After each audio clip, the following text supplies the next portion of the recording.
दिल्ली के मुख्यमंत्री अरविंद केजरीवाल ने ईडी द्वारा अपनी गिरफ्तारी को सुप्रीम कोर्ट में चुनौती दी थी, लेकिन अरविंद केजरीवाल को अभी राहत नहीं मिल पाई है। सुप्रीम कोर्ट में सुनवाई के दौरान क्या हुआ, मेरे साथ आशीष भार्गव हैं जो कि हमारे सीनियर एडिटर लीगल न्यूज़ हैं।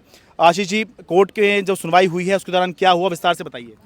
जी देखिए, विस्तार की तो सुनवाई चली नहीं, मुश्किल से 2 या 3 मिनट सुनवाई चली। यहाँ पर बड़ी उम्मीदें लेकर अरविंद केजरीवाल आए हैं और उनको उम्मीद होगी कि आज कुछ उनको अंतरिम राहत मिलेगी, लेकिन ऐसा नहीं हुआ है। जैसे ही सुनवाई शुरू हुई, जस्टिस संजीव खन्ना और जस्टिस दीपांकर दत्ता की ये बेंच है।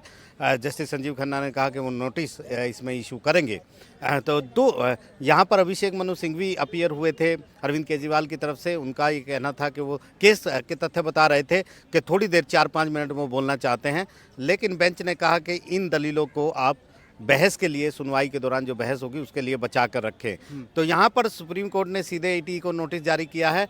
जल्द सुनवाई की मांग इनकी तरफ से की गई थी कि शुक्रवार को ही सुनवाई कर लें, क्योंकि 19 तारीख से को पहला चरण है। वो प्रचार में जाना चाहते हैं, उनको रिलीज़ किया जाना चाहिए, लेकिन सुप्रीम कोर्ट ने इससे इनकार कर दिया। और सुप्रीम कोर्ट ने कहा आमतौर पर वो इससे भी लंबी तारीख देते हैं, लेकिन इस मामले में वो जल्द तारीख दे रहे हैं। 29 अप्रैल के हफ्ते में, जो 29 अप्रैल से हफ्ता शुरू होगा, उसमें वो सुप्रीम कोर्ट इस मामले की सुनवाई करेगा। 24 अप्रैल तक ईडी को जवाब देना है।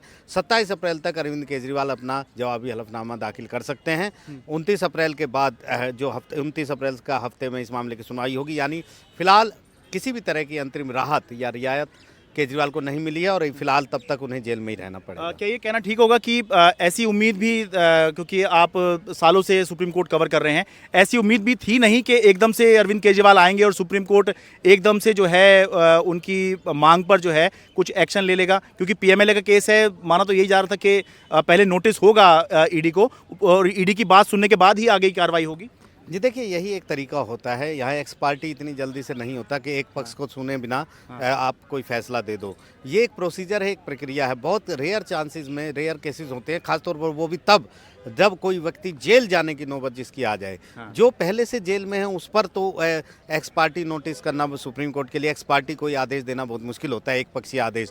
तो ये एक प्रक्रिया है जिसके लिए नेचुरल जस्टिस इसको बोलते हैं। इसलिए ईडी को नोटिस हुआ है, ईडी अपना पक्ष रखेगा और उसके बाद ये सुनवाई होगी। तो लिहाजा लेकिन हमें देखना पड़ेगा। अरविंद केजरीवाल हाईकोर्ट में भी यही कह रहे थे, सुप्रीम कोर्ट में भी यही कह रहे थे, चुनाव सिर पर है, उनको रिहा किया जाना चाहिए। वो चुनाव में प्रचार करना चाहते। इधर मनीष सिसोदिया भी चुनाव प्रचार में जाने की बात कर रहे थे, उन्होंने भी एक निचली अदालत में एप्लीकेशन लगाई थी।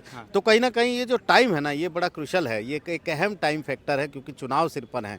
जितने दिन केजरीवाल जेल में रहेंगे उनको राहत नहीं मिलेगी, निश्चित तौर पर राजनीतिक तौर पर उनको नुकसान होगा। लेकिन अदालत कानून से चलती है और कानून के हिसाब से आज नोटिस हो गया है। ईडी को अपना जवाब 24 अप्रैल तक जारी कर 2-3 डेट हम इसमें याद कर लें। 24 अप्रैल तक, यानी कि आज जब हम ये सब कुछ हुआ है, आज 15 अप्रैल है, 24 अप्रैल तक ईडी को अपना जवाब दाखिल करना है। उस पर जो ईडी का जवाब आएगा उस पर 27 अप्रैल तक अरविंद केजरीवाल को जवाब देना है। और सुप्रीम कोर्ट ये तय करेगा कि आज से 2 हफ्ते बाद, जब सोमवार 29 अप्रैल को जो हफ्ता शुरू हो रहा है, उसमें अरविंद केजरीवाल के मामले की सुनवाई उस हफ्ते में किस दिन करनी है। डेट अभी बिल्कुल फिक्स नहीं है। डेट फिक्स नहीं, उस हफ्ते में वो एक दिन पहले, जब 1 या 2 दिन पहले इसका पता चलेगा।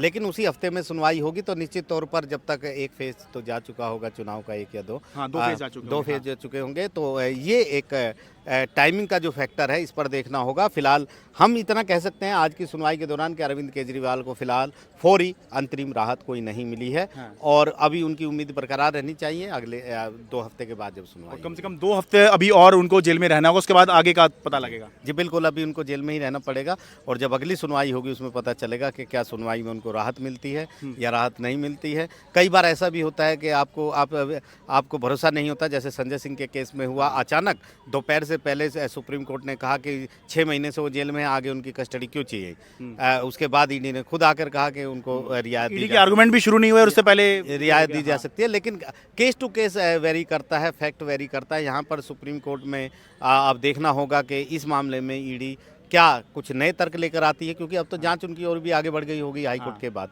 जी ठीक है, बहुत बहुत धन्यवाद। दिल्ली से अपने कैमरा सहयोगी सचिन गुप्ता और अपने वरिष्ठ सहयोगी आशीष भार्गव के साथ मैं शरद शर्मा, एनडीटीवी मीडिया।